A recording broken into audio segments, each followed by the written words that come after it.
La Universidad Pedagógica Nacional del Estado de Chihuahua te invita a vivir un programa que te educa y te transforma. Bienvenidos y bienvenidas. En un mundo lleno de miradas catastróficas sobre la educación, necesitamos más que nunca esperanzas practicables e inspiraciones alcanzables. Hola, ¿qué tal amigos, amigas? Bienvenidos a este su programa de Radio UPNESH, Educar para Transformar. Estamos transmitiendo en vivo desde la 88.1 FM aquí en Radio Universidad. Y pues estamos muy contentos y felices de estar aquí en este programa otro jueves, compartir con ustedes, recordarles que somos la Universidad Pedagógica Nacional del Estado de Chihuahua. Somos una universidad que enteramente se dedica a la formación de profesionistas éticamente responsables con la educación. Somos más de 4.500 alumnos, estamos en 12 unidades, prácticamente estamos en cada una de las regiones del estado, en estos municipios emblemáticos donde nuestras unidades forman docentes día a día. Recordarles que este programa va a ser transmitido también a través de nuestras redes sociales, Facebook, YouTube y X, para que nos dejen un comentario para compartir con ustedes y poder interactuar, compartan este video. Y también para que nos escuchen en vivo todos los jueves a la 1:30 a través de Radio Universidad. A quien agradecemos mucho este espacio, a la Universidad Autónoma de Chihuahua.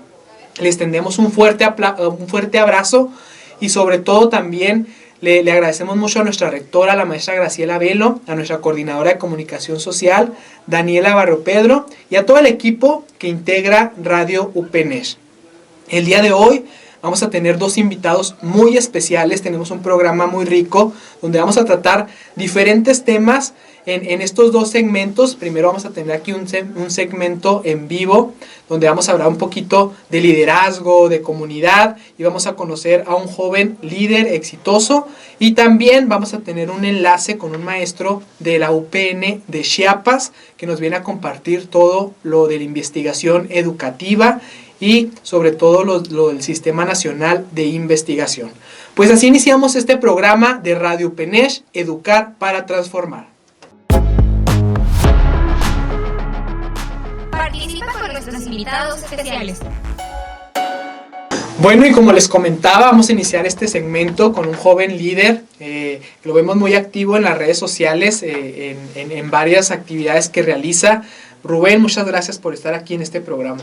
Muchas gracias a ti, Adán, y a la UPNESH por esta invitación. Un saludo a toda tu audiencia.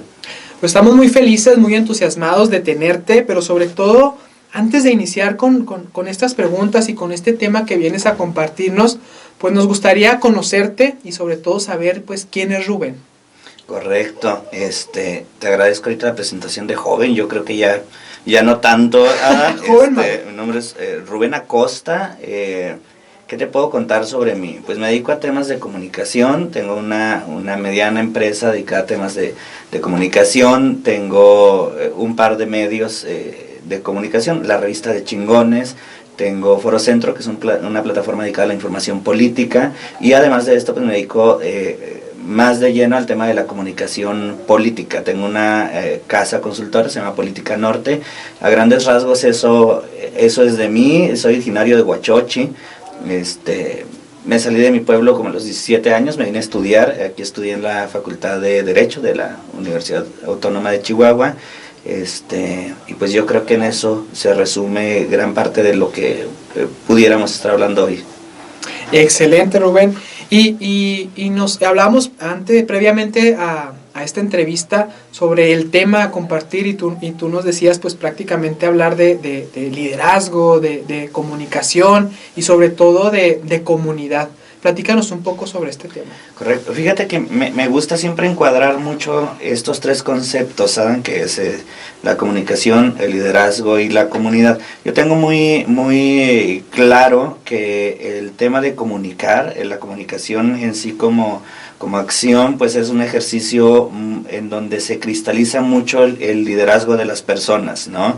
Entonces, quienes comunicamos, tú lo sabes, de alguna u otra forma, y sobre todo quienes comunicamos para el público, para las masas, tenemos una enorme responsabilidad de dejar huella a través de lo que hacemos, ¿no? Estar ante un micrófono, tener un medio de comunicación, tener una plataforma digital, implica muchas responsabilidades, sobre todo en un momento donde la información se mueve de manera acelerada, ¿no? Y en donde justamente el medio de la información pues también ha reflejado de alguna forma un peligro para la comunidad, porque pues la información no todo el tiempo es sana o bien intencionada o es correcta o es cierta. Entonces, siempre que hablo de temas de comunicación, pues lo asumo desde ese ángulo, que es un ejercicio muy pleno de liderazgo, a través del cual podemos detonar muchos cambios positivos en la comunidad, si es nuestra determinación.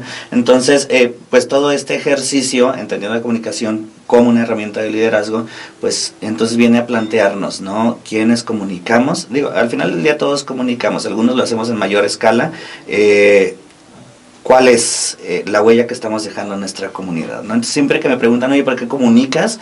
Pues se resume a esto, ¿no? Porque es una forma muy positiva y muy poderosa de cómo lograr cambios en la comunidad, y más allá de lograr cambios, pues es convocar a la comunidad, ¿no? Vivimos tiempos tal vez de mucha polarización, en donde de una u otra forma hemos creído que debemos estar los unos contra los otros, en donde se ha perdido en gran medida digamos, la cohesión, ¿no? entre los mexicanos. Entonces, hablar de comunidad, pues es hacer también siempre, a través de lo que comuniquemos, una convocatoria para que recobremos ese sentido de estar juntos, de permanecer juntos, de caminar juntos, de construir mejores realidades juntos, ¿no? Entonces, creo que en eso se engloba este concepto que siempre he manejado de comunicación, liderazgo y comunidad.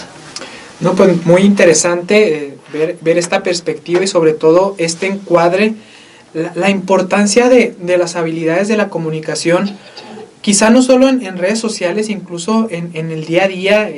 Por ejemplo, en la UPNESH, que se forman docentes, qué importante que sepan comunicarlo, que sepan expresarse, que manejen unos tonos de voz adecuada, el lenguaje corporal, la dicción, todas estas cuestiones que abordan un encuadre de esta comunicación, pues son muy importantes en las habilidades de día a día. Correcto. Sí, fíjate, sin duda estas habilidades, como tú bien lo dices, que no tienen que ser natas, ¿no? Son cuestiones que se pueden ir construyendo con el tiempo. Efectivamente son muy importantes, ¿no? Pero yo creo que nos han vendido en muchas ocasiones el tema de la comunicación como ¿no? Este cúmulo de estrategias, de habilidades, de actitudes, de conocimientos, de tips, ¿no? Hay incluso quien pretende enseñar comunicación a base de tips. Pero yo creo que el tema de la comunicación es mucho más profundo, ¿no? Va mucho más allá de modular tu tono de voz, por ejemplo, va mucho más allá de saber cómo crear una campaña efectiva en redes sociales, va mucho más allá de cómo escribir un texto, ¿no? La comunicación, a final de cuentas, es un proceso que viene construyéndose desde toda la historia de la humanidad, ¿no? Entonces, la comunicación, a final de cuentas, es el poder construir procesos, herramientas, canales, escenarios, ambientes en los que nos podamos entender. Ese es el fin máximo de la comunicación, más allá del tema de brindar información. Creo que cuando entendemos la comunicación como esa máxima de que es la herramienta para que logremos entendernos, entonces ya podremos profundizar en todas las implicaciones que tiene la comunicación, y hablamos que tiene objetivos y tiene implicaciones tan profundas y tan ricas y tan valiosas como construir paz, ¿no? Como construir armonía social, como detonar liderazgos, ¿no? Las personas que comunicamos, tú lo sabes, pues tenemos en cierta forma la capacidad y además los espacios para decirle al resto, ¿no?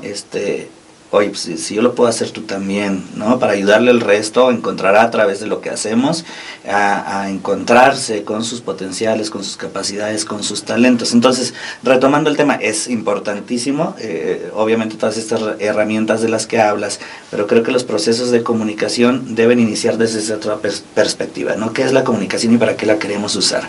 Y creo que mientras la entendamos como esa herramienta que nos ayuda a entendernos, y entendernos significa saber lo que piensa el otro, e incluso saber sentir lo que siente el otro, ¿no? Para en medida de eso ir comprendiendo en dónde estamos parados, cuál es nuestra posición en la comunidad y de qué forma podemos aportar para que crezcamos. Eso es entendernos, ¿no? Rubén, un tema que puede ser un poco controvertido, a través de la comunicación y sobre todo de los medios, se puede actuar como ese aparato ideológico del Estado que se pueden, hablabas tú ahorita de generar escenarios, de todo esto bonito, por así decirlo, pero también se puede reprimir a una sociedad, incluso se puede reproducir pues ideas, no sé, neoliberales, comunistas, socialistas, etcétera, a través de liderazgos y sobre todo que enfocan esa comunicación en determinadas comunidades.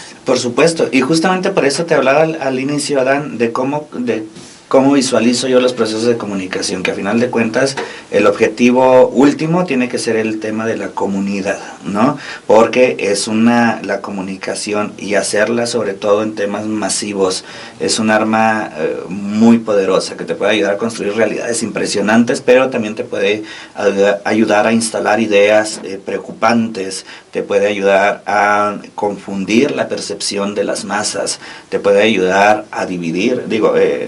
No quisiera profundizar mucho en temas políticos o de mis ideologías personales, pero en este momento, por ejemplo, México atraviesa por un proceso político-social muy complejo, ¿no? En donde en cuestión de prácticamente 5 años, casi 6, nos han enseñado a la mayoría, a través de herramientas de comunicación muy sofisticadas, a pensar que quien no piensa como yo es mi enemigo, ¿no? A pensar que quien no gana lo mismo que yo es mi enemigo, a pensar que quien vive en una casa mejor que la mía es mi enemigo. Nos han enseñado de una manera muy catastrófica, a través de la comunicación mal empleada, que todo aquel que no se asemeje a mí es mi enemigo, y que todo aquel que no sea como yo es nocivo para la comunidad. Y esto, a final de cuentas, pues ayuda a generar un escenario en donde es mucho más fácil la manipulación política, en donde es mucho más fácil la manipulación económica, porque entonces logras romper el sentido de cohesión que hay en la comunidad, ¿no? Y cuando estamos aislados, ¿no? O cuando estamos contrapunteados los unos con los otros, pues es mucho más fácil instalar ideas e incluso girar instrucciones de forma inconsciente a las personas a las que les estamos hablando. Entonces es peligroso, por supuesto que es peligroso cuando la comunicación se vuelve un instrumento de control. Creo que quienes lo utilizan así, pues su fin último no sería justamente hacer comunidad, ¿no? sino la obtención de poder, la generación de caos. El caos es un escenario maravilloso para quienes quieren ejercer poder o control, ¿no? Entonces esa es la otra perspectiva de la comunicación, y pues por supuesto que se puede emplear de formas terribles, y yo creo que tenemos ejemplos muy vivos, y no necesitamos hablar de datos históricos, no necesitamos hablar de otros países lejanos. Podemos verlo todos los días en nuestro país, en cómo nos debilitan como comunidad y nos dicen aquel que no piensa como yo es tu enemigo, ¿no? Y creo que es algo a lo que tenemos que apostarle quienes comunicamos de forma comunitaria, él también hacerle frente a estas cuestiones que a final de cuentas no afectan a nadie más que a la comunidad. Una comunidad dividida es una comunidad que está destinada a no crecer, a no ser solidaria, a no provocar su propio desarrollo, porque entonces te enfrascas en escenarios diminutos en los que todo parece catastrófico, porque no estás viendo el resto del contexto de tu comunidad, y entonces no alcanzas a ver que hay realidades mejores, ¿no? Exacto, y sobre todo en este contexto globalizante o internacional, pues existen también muchos estos aparatos también como el Fondo Monetario Internacional, la OCDE, la ONU, que si bien tienen fines objetivos buenos, también a veces la comunicación que realizan no es en contextos de comunidades globalizantes, es decir, o sea, en México tenemos un contexto muy diferente a Estados Unidos, a China, a Rusia, entonces no se pueden generar estas políticas y estos liderazgos en un entorno de igualdad. Correcto. Y justamente por eso te hablaba ahorita de que necesitamos cualquiera que decidamos comunicar o que necesitemos comunicar a estos organismos que de los que hablas, creo que gran parte de su función debería centrarse en la comunicación, porque a final de cuentas lo que te decía ahorita es que necesitamos ver la comunicación como la herramienta para entendernos, ¿no? Entonces cuando comunicamos unilateralmente desde nuestra perspectiva, desde nuestro espacio limitado o muy acotado, sin considerar lo que está sucediendo en otras latitudes, en otras personas, incluso en otros países, o en una persona que vive diferente totalmente a lo que vivo yo, pues entonces estamos hablando de una comunicación rota, ¿no? Estamos hablando de alguien que habla y no de alguien que comunica, ¿no? Es totalmente diferente la cuestión de hablar o decir cosas o expresar cosas a comunicar, ¿no? Porque entonces la comunicación emprende o necesariamente requiere de un escenario mucho más completo, en donde hay muchas más consideraciones que solamente lo que yo quiero decir, ¿no? Entonces por eso insisto en que el tema de la comunicación es un tema de entendimiento y no un tema de poner solamente cosas sobre la mesa. Y en este tema del entendimiento y sobre todo de generar liderazgos, yo insisto, por ejemplo, nosotros vemos como líder al maestro, al sacerdote que comunica sus homilías en misa, al conductor de radio, al que sale en las noticias todas las mañanas, a estas personas que las vemos quizá públicamente en las redes sociales. Estas personas hacen de ellos un liderazgo y las personas a veces seguimos, imitamos, queremos ser como o nos dejamos guiar por lo que ellos dicen. Correcto. Sucede, y es una realidad inevitable, ¿no? Si caminamos unas décadas, incluso una década atrás, tal vez los liderazgos que veíamos, las personas a quienes replicábamos o a quienes referenciábamos en nuestras conversaciones más cercanas, pues era justamente, ¿no?, el periodista o el conductor de televisión o al que escuchas en la radio mientras manejas a tu trabajo. Esto ha cambiado de formas muy, muy aceleradas, ¿no? Hoy hay infinidad de personas que le hablan a las masas a través de redes sociales. Sin embargo, creo que justamente esto nos obliga a lo que hablábamos al principio, a dotar a los procesos de comunicación de mucho sentido de responsabilidad, ¿no? Y entonces es cuando debemos definir si soy una persona que le está hablando a las masas, soy una persona que está siendo visible para muchos, qué es lo que le estoy aportando a la comunidad, ¿no? ¿Qué es lo que estoy haciendo que a final de cuentas ayuda a que esas personas que me están haciendo ganar dinero? Porque a final de cuentas los procesos de comunicación en estos días se traducen en ganancias económicas. Entonces, ¿cómo ayudo a esas personas que me están ayudando incluso a ganar dinero, a ganar posición, a ser una figura referenciada? ¿De qué manera les estoy ayudando para que sean mejores, ¿no? O de qué manera estoy no contribuyendo a que mi comunidad se vuelva más fuerte. Inevitablemente pues siempre va a haber contenido que no sume o que no lleve al crecimiento, que no conduzca a mejores escenarios, pero entonces cuando tenemos que aprender también como usuarios, como consumidores de información, a saber qué es lo que nos está llevando a algún sitio o que nos está haciendo retroceder o que nos mantiene estancados, porque a final de cuentas en esta era en donde tenemos tantas herramientas, tantos canales, tantas vías por las cuales informarnos y consumir incluso conocimiento, pues tenemos que ser muy cuidadosos de que estamos llevando a nuestra zona, ¿no?, a nuestra trinchera. Yo siempre he hecho esta comparación de que la mente humana, nosotros, incluso en lo espiritual, somos como una fuente del jardín, ¿no?, donde sale agua. Y esa fuente que está en medio de ese jardín, en donde caen hojas de árbol todo el tiempo, donde hace viento y llega la basura, si dejamos que todo eso se vaya acumulando en esa fuente, pues en algún momento el agua ya no va a tener por dónde surgir, ¿no? Entonces creo que el tema de la mente, espíritu de nosotros como personas, pues funciona exactamente igual.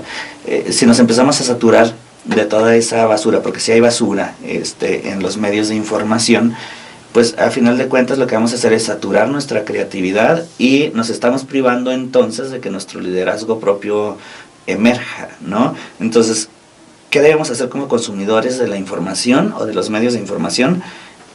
Elegir lo que nos puede ayudar a que emerja ese liderazgo de nuestra fuente, ¿no? Porque podemos tener procesos muy largos en donde seguimos a otros liderazgos, pero la pregunta es, ¿qué estamos haciendo para encender nuestro propio liderazgo? Excelente, toda la reflexión y el análisis que haces y cómo enfocar este liderazgo, esta comunicación al ámbito educativo. A veces pues nuestros niños, nuestros jóvenes, nuestros adolescentes, pues como bien lo comentas, están recibiendo ahora ya no de la radio, ya no de la televisión, ya no de la persona a persona, sino de un TikTok, sino de una historia, donde pues quieres hasta, todo comunica, ¿verdad? O sea, vestirte como esa persona, hablar como esa persona, hacer ese chiste, hacer ese reto, y esto nos pone en unas encrucijadas muy grandes. Fíjate que yo creo que ahí es un tema, y yo vuelvo al asunto de la responsabilidad. Los niños, las niñas no son, no quisiera hacerlos sonar así, no son personas tontas, pero tienen muchas menos herramientas que los adultos para discernir entre lo que es bueno y lo que es malo, entre lo que te hace crecer y lo que no, lo que te ayuda y lo que te perjudica, ¿no? Entonces yo creo que es una labor que debemos hacer los adultos, quienes tenemos criterio para discernir entre todo esto y marcar sí estos mecanismos de rechazo, ¿no? Yo creo que sucede mucho tiempo, por ejemplo, en el caso de cuestiones nocivas como el machismo, como la violencia, como la homofobia. En muchos escenarios se da que nosotros somos testigos de estas prácticas y las dejamos pasar, ¿no? ¿Cómo veo yo, por ejemplo, el tema del machismo? ¿Cómo lo podemos frenar en nuestra vida diaria? Pues cuando yo veo una expresión en quien sea que esté a mi alrededor que violente a una mujer, una sola expresión, pues lo voy a frenar en medida que yo tenga el valor en ese momento de frenar esa expresión e ir dejando estas huellas de que está mal, ¿no? Entonces, en términos de comunicación, creo que también nos corresponde a todos marcar estos saltos, ¿no? De pronto hay en redes mucho contenido que naturaliza la violencia, por ejemplo, la normaliza. Entonces, ¿de qué forma estoy yo ayudando a que no se vea, ¿no? Pues señalo a la persona que lo está haciendo, oye, güey, pues no va por ahí, ¿no? ¿Para qué consumimos este contenido? Porque entre más lo consumimos, más se genera, más se vende, más se viraliza y más queremos consumirlo. Entonces creo que es responsabilidad de los adultos, de quienes tenemos criterio para discernir, el empezar a rechazar todos los contenidos que sabemos de entrada que no son de alto valor o que pueden ser perjudiciales. Y hablamos de temas de violencia, hablamos de temas de discriminación, hablamos de temas de sexualidad exacerbada, que a lo mejor no hay etapas de la infancia en donde no debemos exponer a los niños a ciertas cosas. No, lo sabemos los adultos, lo sabemos quienes consumimos redes sociales sobre todo. Entonces creo que nuestra función para ayudar a proteger a las niñas y niños es empezar a mostrar señales de rechazo a todos esos contenidos que sabemos que no contribuyen al crecimiento de la comunidad. Muy bien, Rubén, pues estamos llegando ya al final de este segmento. Verdaderamente se me fue muy rápido, muy a gusto la plática y sobre todo muy interesante todos estos conceptos que manejas. Queremos que vuelvas obviamente al programa porque ahorita al final hablas de muchos temas que los que podemos partir y sobre todo hacer un análisis muy exhaustivo de cada uno de ellos. Pues muchas gracias por estar aquí con nosotros. ¿Alguna conclusión o reflexión final que le quieras dar a la audiencia de hoy? No, pues agradecerte mucho, Adán, agradecerle obviamente sus micrófonos a la Universidad Autónoma de Chihuahua. Qué fenomenal iniciativa tiene la UPN, pues nada más felicitarte por tu espacio y animarte a que lo sigas haciendo, porque creo que al final de cuentas esto de lo que la penúltima pregunta que me hacías de cómo podemos contribuir a cuidar que la comunicación no afecte a la comunidad, pues es justamente con espacios como estos, que abran estas áreas para que quienes tenemos mucho que aportar, pues lo hagamos, y pues a seguir en esta dinámica. Muy bien, pues muchas gracias por estar con nosotros. Vamos a seguir en este programa. Recordarles que vamos a tener ahí un enlace con un maestro de la UPN de Chiapas, que nos va a hablar un poquito de la investigación educativa y de los procesos que realizan los académicos para formar parte del Sistema Nacional de Investigación. Y recordarles que nos dejen su comentario, que nos den compartir y sobre todo like en YouTube, en Facebook y en X. Y seguimos con ustedes aquí en Radio UPNESH, Educar para Transformar. Escucha la entrevista con nuestros expertos en educación. Hola, ¿qué tal? Muy buenas tardes y estamos en este programa de Radio UPNESH, Educar para Transformar. Y como les comentábamos, tenemos un invitado muy especial. Tenemos al doctor Luis Alan Acuña Gamboa, a quien les estuvimos platicando un poquito de su semblanza, de todo este trabajo académico que ha realizado en beneficio de las comunidades universitarias en las que ha trabajado, y viene a compartir con nosotros, con UPNESH y con el estado de Chihuahua, pues un poquito de su experiencia y viene a ilustrarnos sobre todo de este gran desempeño e investigación académica que ha realizado. Muchas gracias, doctor, por encontrarse con nosotros en este programa. Al contrario, muchas gracias, mi estimado Adán. Yo agradezco mucho a toda la comunidad académica del UPNESH por esta invitación y pues acá soy a las órdenes para lo que pueda contribuir al desarrollo de la comprensión sobre el tema que vamos a abordar. Muchas gracias. Y para iniciar, pues queremos conocerte un poco, que nuestra comunidad universitaria sepa quién eres y sobre todo saber, pues, quién es el doctor Luis Alan Acuña Gamboa. Muchas gracias. Pues en este caso soy docente, investigador de la Universidad Autónoma de Chiapas y ya tengo desde el año 2017 colaborando en esta institución.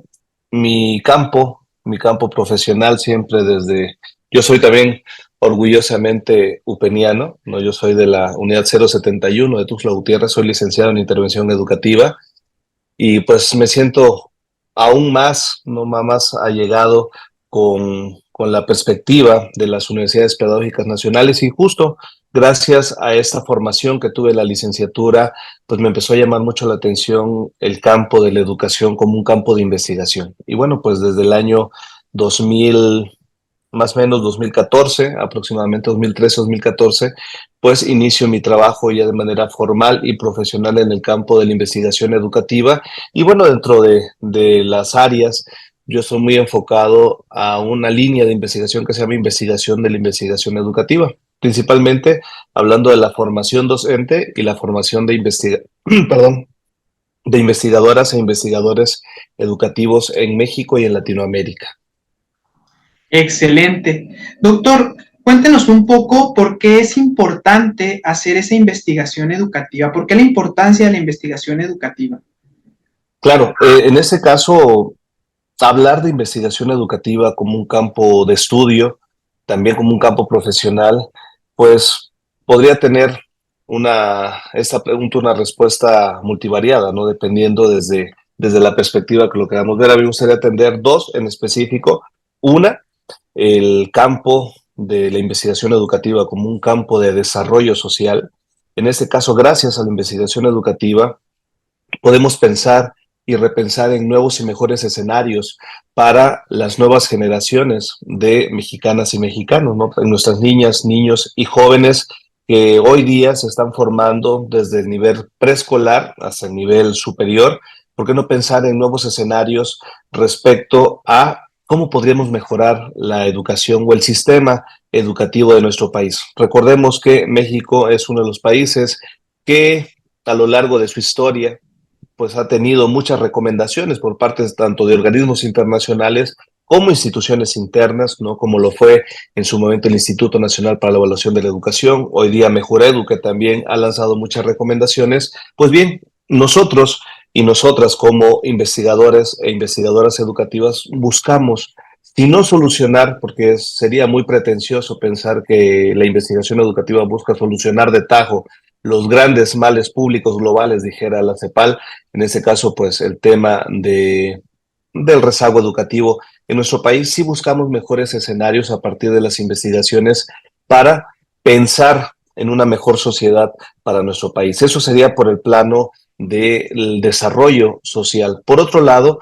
también yo hablaría también por el campo del desarrollo cultural, intelectual de nuestro país. No sé si tú sabías, mi estimado Adán, y también la audiencia, que México es uno de los países a nivel mundial, pero me gustaría acotar más a la zona regional de América Latina y el Caribe, que menos investigadoras e investigadores tiene por cada millón de habitantes. No alcanzamos a tener ni los 350 investigadores e investigadoras por millón de habitantes.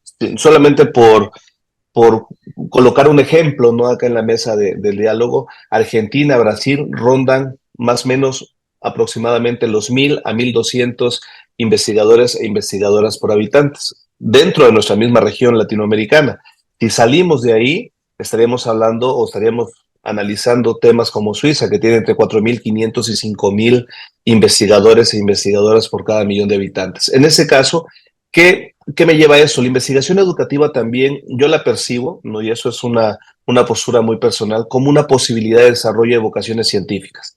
Es algo que nos falta mucho en nuestro país, forjar, ¿no?, ese gusto, ese interés en las nuevas generaciones por la investigación es muy difícil, no me dejarán mentir colegas de la Pedagógica Nacional del Estado de Chihuahua, que para nosotros es muy complejo formar a un nuevo bloque de investigadoras e investigadores en el plano de la educación. ¿Por qué? Por muchas, bueno, hay N cantidad de aspectos que podemos decir. Muchos hablan del desinterés, también qué tanto ha contribuido las nuevas tecnologías para el ocio y el esparcimiento, que nos alejan en este caso de la investigación. Y el tercero, yo considero que es el más importante, la figura estigmatizada que tiene la persona investigadora, ¿no? Muchas veces, y eso lo he podido constatar muchas ocasiones cuando con mis estudiantes, pues les pregunto qué es un investigador y dicen que es una persona que no tiene vida social. Imagínate hasta qué punto podemos estar estigmatizados. No es que el científico o la científica es una persona que no tiene vida social, es una persona que no se divierte, que no disfruta, solamente se la pasa leyendo todo el día y escribiendo, y parece ser que es lo más aburrido del mundo. Si bien es cierto, pues hay cierta verdad en el hecho que dedicamos un tiempo al desarrollo del conocimiento, pues bueno, imagínate que también tenemos la oportunidad de divertirnos, y qué mejor como este espacio, ¿no? Que es un espacio de diversión que nos permite analizar y reflexionar este aspecto importante. Considero, y para cerrar, digo, no quiero alargar mucho mi respuesta, pero la investigación educativa podría verse de estas dos oportunidades. La oportunidad de mejorar el sistema educativo nacional, tejer este puente entre los tomadores de decisiones y la comunidad científica en educación es uno de los retos más importantes, pero que yo considero que vamos avanzando bastante bien. Y por otro lado, también el desarrollo de las vocaciones científicas. Pues de una u otra forma nosotros tenemos que buscar a quienes nos van a suceder en el futuro inmediato o mediato, ¿no? En este caso, pues para seguir pensando en nuevos espacios para nuestro país y el mundo entero. Doctor, pues sin duda alguna es muy importante la investigación educativa y dentro de este marco, ¿podría ilustrarnos un poco sobre qué es la SNI y por qué es importante para las universidades pues promover esta difusión en la comunidad académica sobre la SNI?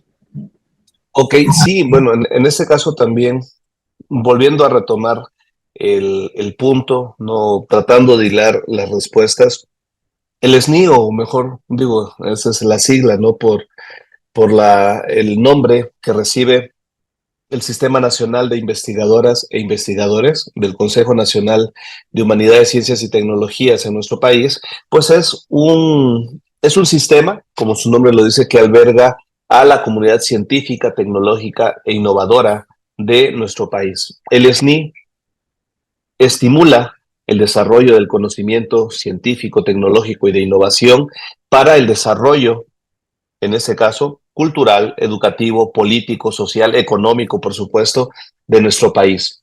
El SNI es muy importante porque nos permite tejer, no es oír, tejiendo en fino estas posibilidades de pensar en el desarrollo de nuestro país, no en diferentes aristas, como ya te comentaba, no lo educativo, lo cultural, lo científico, lo tecnológico. Y ahí es donde entran en juego las universidades. Por historia, las instituciones de educación superior en México y en cualquier parte del mundo tienen por así decirlo, tres grandes retos y tres grandes líneas de acción para con las sociedades. En este caso, una es la docencia, ¿no? Que esa es, obviamente, es una de las que nosotros conocemos. La segunda es esa vinculación que tiene la universidad con la sociedad, ¿no? Cómo solucionar y tratar de mejorar la situación socioeducativa, sociolaboral, socioprofesional de una región en específico. Y la tercera y no menos importante tiene que ver con la investigación. Digamos que sí que es la trípode de cualquier institución de educación superior, esos tres aspectos, y la investigación juega un papel fundamental. Entonces, en este sentido, las universidades debieran apostar porque su comunidad académica pues vaya pensando cada vez más en el Sistema Nacional de Investigadoras e Investigadores como una posibilidad, más allá del reconocimiento simbólico, que no vamos a negar, es algo que nutre, también dijera, en este caso Eric Fromm, nutre el alma, ¿no? Ese tipo de reconocimientos que se te otorgan, tiene también un trasfondo más social, ¿no?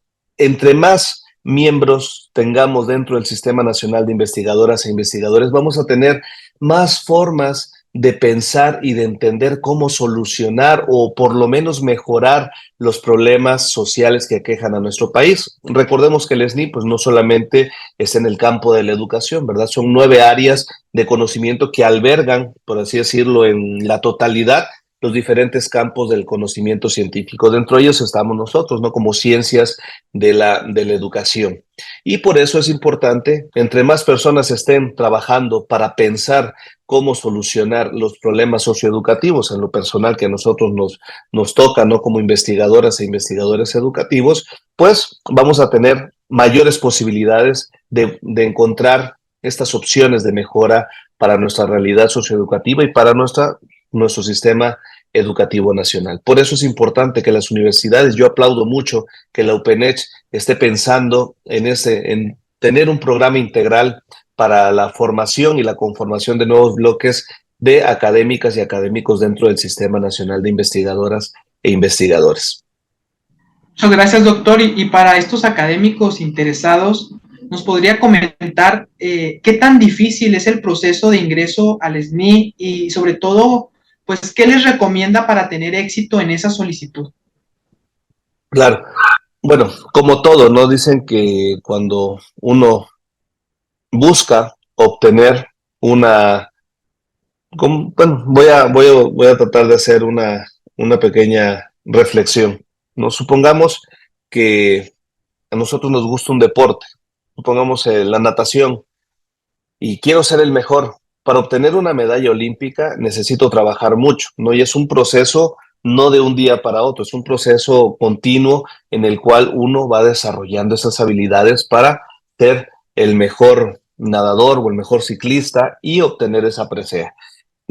Partiendo de esta analogía, podemos decir, bueno, yo les podría comentar, el hecho de decir qué tan difícil o qué tan fácil es un poco difícil en lo personal responderlo. Lo que sí podría decirles es que todos tenemos las mismas posibilidades de ingresar al Sistema Nacional de Investigadores e Investigadores. Eso es un hecho, porque muchas veces se piensa que parece que el sistema está hecho solamente para un grupo específico de académicos o de académicas, y no es así. Todos tenemos la oportunidad de formar parte del Sistema Nacional de Investigadoras e Investigadores. Lo que sí se necesita, colegas, en este sentido, es tener una productividad académica, científica, pues que sea digna de ser reconocida. ¿En qué sentido? Hay 3 aspectos fundamentales que debemos de tomar en cuenta, pues nosotros como académicas y académicos que tenemos interés en el sistema nacional. Lo primero tiene que ver con la productividad científica. yo considero, a título personal, lo comento que es como que el elemento más importante dentro de la evaluación del Sistema Nacional de Investigadoras e Investigadores. ¿Qué es esto de la productividad científica? ¿Qué tanto conocimiento nosotros aportamos a nivel nacional e internacional en mi campo de estudio? ¿Cómo nosotros podemos aportar conocimiento? A través de publicaciones, sean libros, capítulos de libro, artículos científicos, artículos de revisión, artículos de reflexión teórica, principalmente los primeros dos. Los artículos de investigación y los artículos de revisiones sistemáticas profundas de la literatura, pues son los mejor valorados en este sentido. Sin embargo, pues no se exime o no se descartan hay muy buenos artículos de reflexión que también son considerados.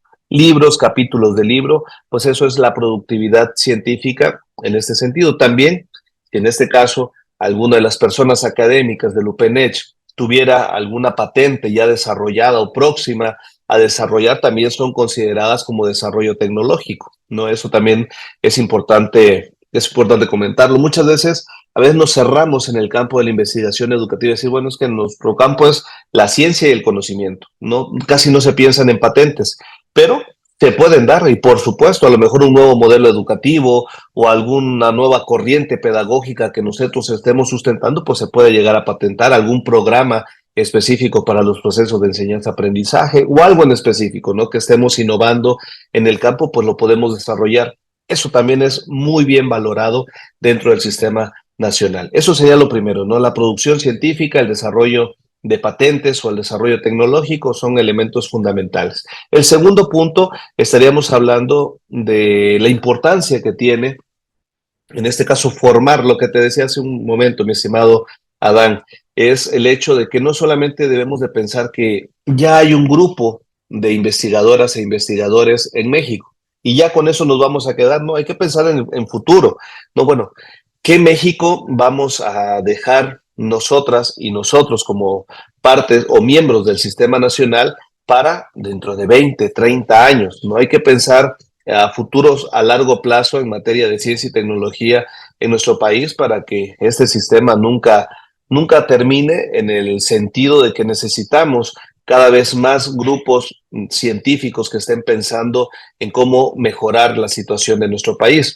En este sentido, pues las evaluaciones del Sistema Nacional hacen mucho énfasis y también valoran mucho la formación de capital humano que nosotros tenemos como miembros del sistema.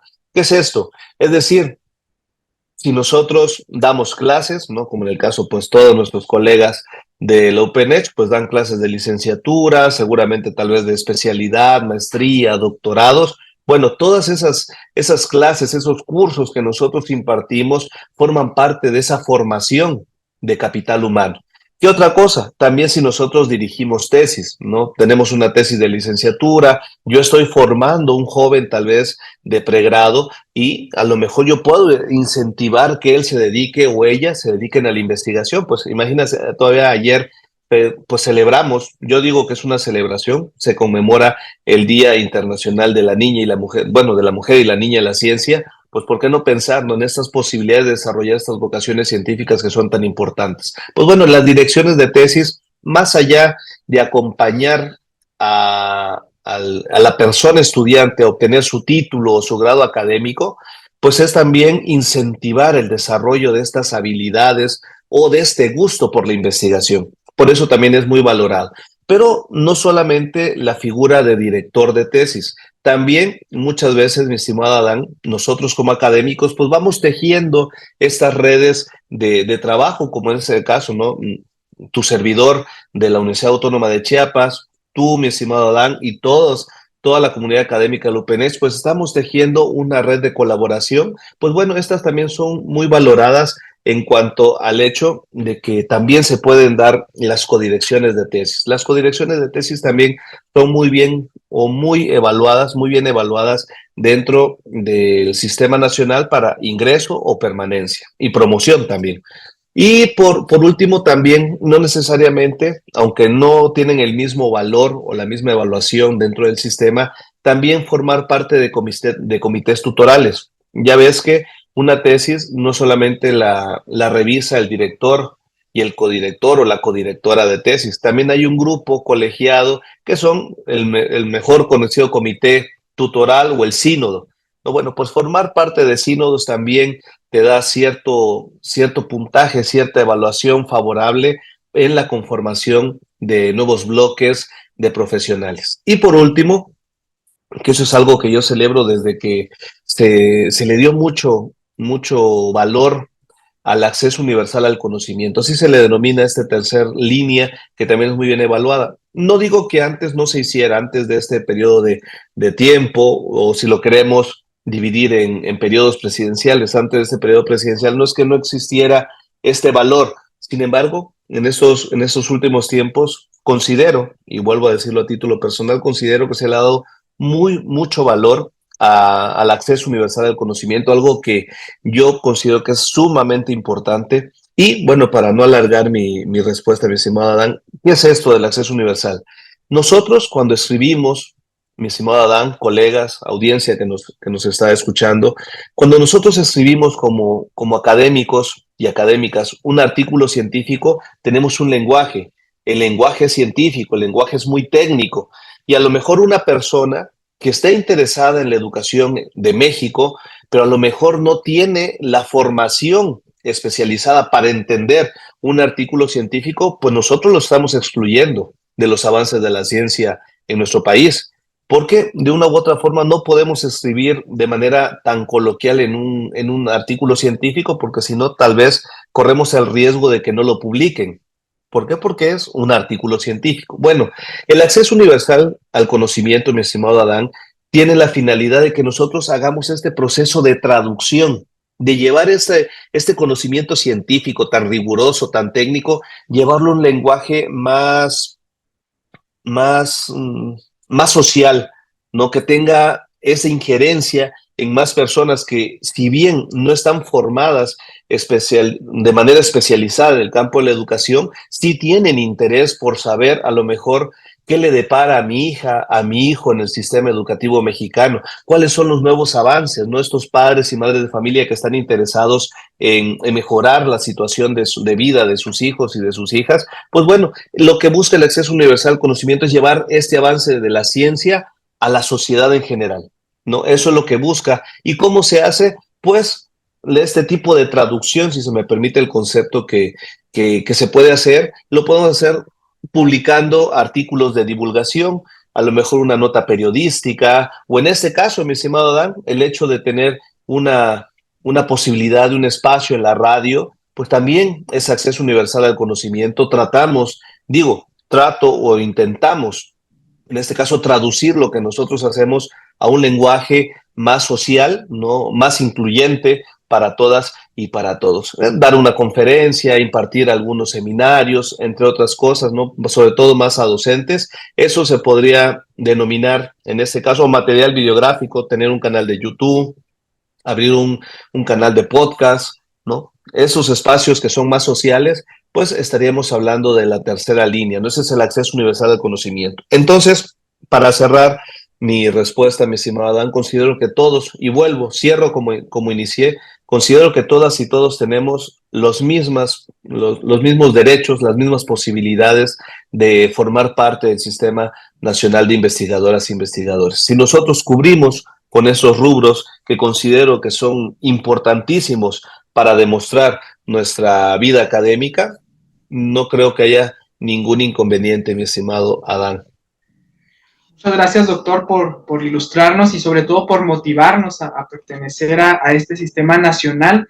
Ya estamos llegando al final de este segmento, de esta entrevista, y pues como conclusión, quisiéramos saber su conclusión y sobre todo, pues aquellos aspectos de esos procesos de enseñanza-aprendizaje que usted recomienda investigar y por qué lo recomienda.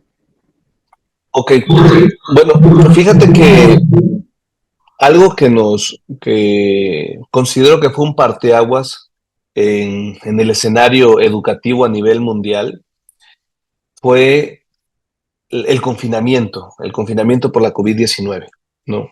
Antes de la COVID-19, por supuesto, habían líneas de investigación muy marcadas, en este caso ya bien estipuladas sobre cuáles podrían ser las áreas de oportunidad para la investigación. Podemos hablar de la calidad educativa, de la formación docente, de la historia de la educación, la economía de la educación, las políticas públicas educativas que han siempre jugado un papel fundamental, la formación para los nuevos bloques de investigadoras e investigadores, y así te podría decir infinidad de líneas de reflexión, líneas emergentes y necesarias para el desarrollo de la investigación educativa en México.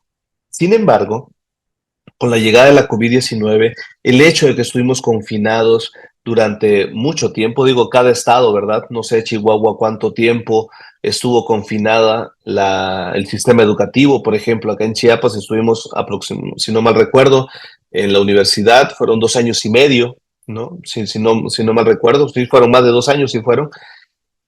Imagínate, tuvimos que repensar el sistema educativo mexicano donde antes de la COVID-19 jamás nos hubiéramos podido imaginar que las niñas y niños de preescolar, o sea, nuestras generaciones más jóvenes dentro del sistema educativo formal de educación, pues tendrían que recibir clases a través de una pantalla. Eso algo que se pensaba para un futuro después del 2050, ¿no? Klaus Schwab así lo comentaba, ¿no? El avance de la ciencia va a permitir que las escuelas tal vez en un futuro desaparezcan, dice Luis Bonilla Molina, ¿no? Las escuelas físicas, para pasar toda la virtualidad. La llegada de la COVID-19 nos hizo avanzar muchísimos años en esa idea, ¿no?, que se tiene de sistema educativo de futuro. Considero que esto nos hizo repensar y replantear algunos escenarios. Por supuesto, hay muchos campos de estudio, mi estimado Adán. Yo, en lo personal, diría que los más importantes a título personal hoy día sería la relación entre educación y tecnología. Pero llevarlo más allá, porque la tecnología para la educación no es algo nuevo, ¿no? Data de principios del siglo XXI, ¿no? Con la llegada de Vicente Fox se le dio mucho auge al trabajo de las aulas en Ciclomedia y todo ese proceso, ¿no?, de equipamentar las aulas, ¿no? No es algo nuevo. Sin embargo, hoy día, mi estimado Adán y audiencia, considero que la tecnología educativa, pero relacionada con la implementación de la inteligencia artificial, está jugando uno de los campos de estudio más importantes a nivel nacional, incluso me atrevo a decir a nivel internacional. La inteligencia artificial es el futuro. Bueno, yo consideraría el presente y el futuro de los sistemas educativos nacionales e internacionales, y considero que ese es un punto nodal. ¿Qué otras cosas? Sin embargo, la inteligencia artificial nos está mostrando lo bueno, lo malo y lo feo en su uso, en su implementación. Entonces, de ahí podría yo decir que hay otros campos, por ejemplo, la ética. No considero que es importantísima al hablar la ética en la investigación educativa, la ética en los procesos formativos. Estaríamos hablando también hoy día, ya ves que hablamos de excelencia educativa, no hablamos de calidad. Considero que si bien son conceptos, ya lo dijera el gran maestro Pablo Latapizarre, son conceptos muy diferentes, tienen la misma tesitura en sus objetivos. Considero que eso también es un problema educativo emergente y también ya es de larga data. Considero que eso también, las políticas públicas, repensar políticas públicas para la inclusión, para la equidad, políticas públicas para el uso, incluso el uso de la inteligencia artificial aplicado a los sistemas educativos y a los procesos de investigación podría ser también otro campo de estudio. Por supuesto, la formación docente. No podemos dejar a un lado que en las universidades pedagógicas nacionales en todo nuestro país juegan un papel fundamental junto con las escuelas normales, ¿no?, en la formación de nuevos bloques de la comunidad docente que se está encargando de lo más, yo considero que es de lo más importante, que es la formación de las niñas, niños de nuestro país, ¿no? Eso es algo importantísimo. Considero que la formación docente es una de las líneas que, si bien ya son de antaño, estamos hablando de más de 40, 50 años de la formación docente como línea de investigación en nuestro país, considero que también tiene mucha vida útil para un futuro bastante lejano, hablar de formación docente o de procesos formativos, ¿no? En términos generales, eso, la economía de la educación, ¿no?, el tema de la globalización, la globalización, le diría yo, y educación también juegan un papel fundamental. ¿Qué tanta injerencia tiene el extranjero en nuestro país? También considero que sigue jugando un papel fundamental hoy día. Y por supuesto, digo, no puedo dejar a un lado mi línea de investigación, ¿no? Dicen que cada uno defiende también, ¿verdad?, sus escenarios, y yo considero que también la formación para la investigación educativa sigue siendo un eje relevante dentro del campo de los objetos de estudio de la investigación educativa, mi estimado Adán. Excelente, doctor. Pues muchas gracias por esta charla, por esta motivación y sobre todo por darnos un poquito de esos pasos para nosotros abrir ese panorama, ver este sistema nacional, ver que la investigación educativa pues es de gran importancia y pues también abrirnos el panorama en este proceso de enseñanza-aprendizaje con sus recomendaciones de estas investigaciones, del por qué, y el escucharlo pues ha sido muy enriquecedor para todos nosotros. Esperemos pronto tenerlo en una de nuestras unidades de Chihuahua, aquí físicamente, para que comparta con nuestros alumnos, con nuestros académicos y darle un tour aquí por Chihuahua Capital y por la Sierra Tarahumara.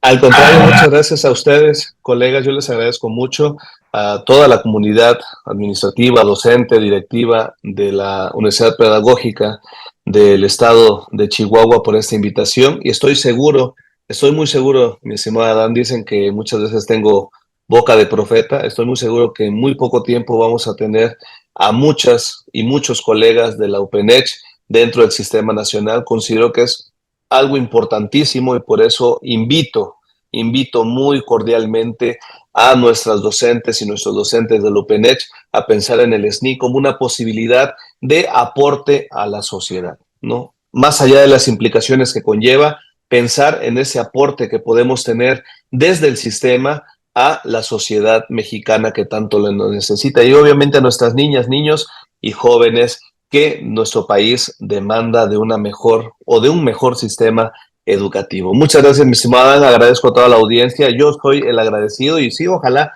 que en algún momento tenga ese gran gusto y ese gran honor de conocer ese bello estado. No he tenido la oportunidad y espero que sea de la mano de grandes colegas como ustedes. Muchas gracias y estoy a las órdenes. Muchas gracias, y él es el doctor Luis Alan Acuña Gamboa, aquí en Educar para Transformar, Radio UPENECH. Muchas gracias. Radio UPENECH agradece tu preferencia y te invita a participar en su próxima edición. Educar para Transformar. Universidad Pedagógica Nacional del Estado de Chihuahua.